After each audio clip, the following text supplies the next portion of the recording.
Can you believe that there are only 4 days left until the first start line of Run Disney's marathon weekend this year? And for all of us doing Dopey, that is going to be the first of 4 amazing start lines. So today we are going to talk about the 5K and some different ways to think about it. The 5K is an interesting event if you're doing all of the Dopey races. And the reason why it's an interesting event is because it's far enough away from the marathon that if you race the 5K, it's probably not going to affect your marathon too much if you're an experienced runner, but it's enough miles away from the start of the marathon that if you're a less experienced runner or a less strong runner, that the way you approach the 5K could actually have a really serious effect on how your marathon goes.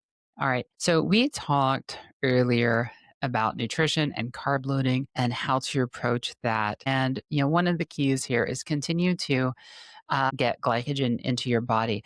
Now, 5K is always a fun race. It's short. It's normally in a standalone 5K. It's kind of balls to the wall, put it all out there and, cross the line, with the battery on empty. Right now, we don't normally, most of us, put a lot of effort into fueling for a 5K, right? A 5K for most adults is going to be less than a 1 hour race. Right now, if you're running 16-minute miles, it's going to be right around there. But, people running this race are going to range, if it's the same as in the past, are going to range from around 14 minutes at the really front end, pointy end, all the way up to over 90 minutes.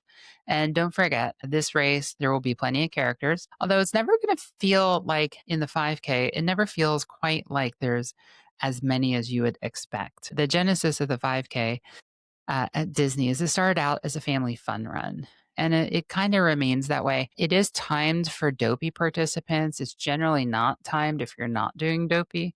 So if you're just doing the 5, 10, half, or the full on their own, or any combination that's not Dopey, your bib's not going to have a timing chip unless they changed it for this year, which we of course won't know until we pick up the bibs.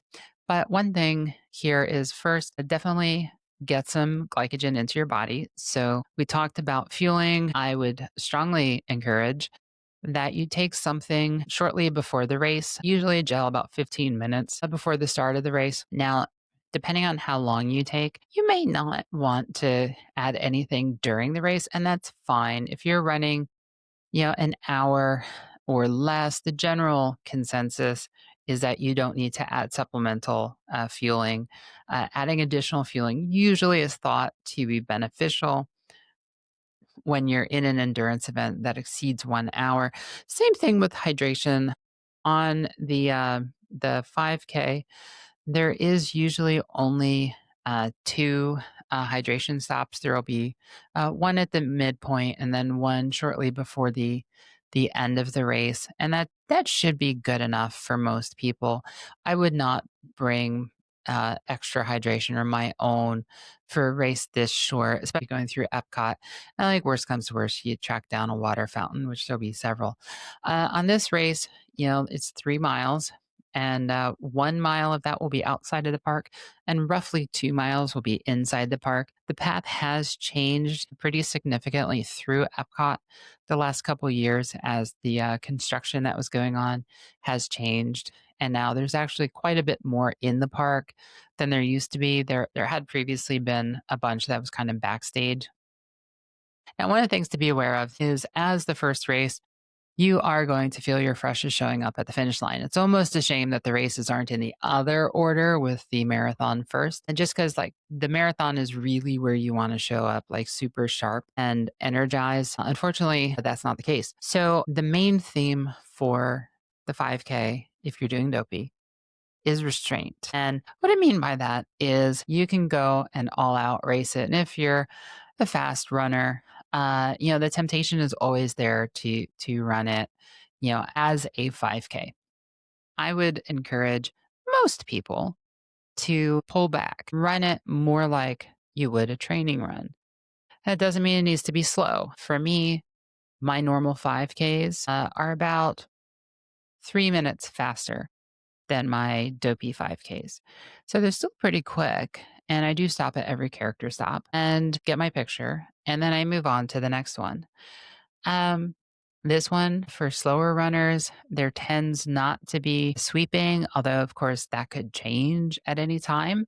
And Disney has changed their position on sweeping over the years. But you should have plenty of time to stop at all the characters and keep moving through the parks. But keep restraint. If you are going to be doing Dopey, you still want to show up at that half marathon and the marathon with pretty fresh legs.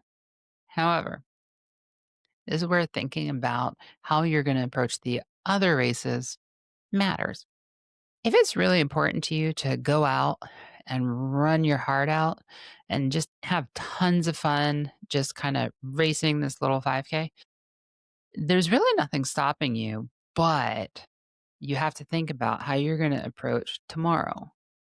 Running the 10K, you don't want to show up with sore legs. And in races like this that tend to, that are back to back, what happens is the fatigue that you build up, it compounds day after day after day. So you don't get fresher as the week goes on. So my suggestion for pretty much everyone out there is to take about 10 to 20% off of your normal paces.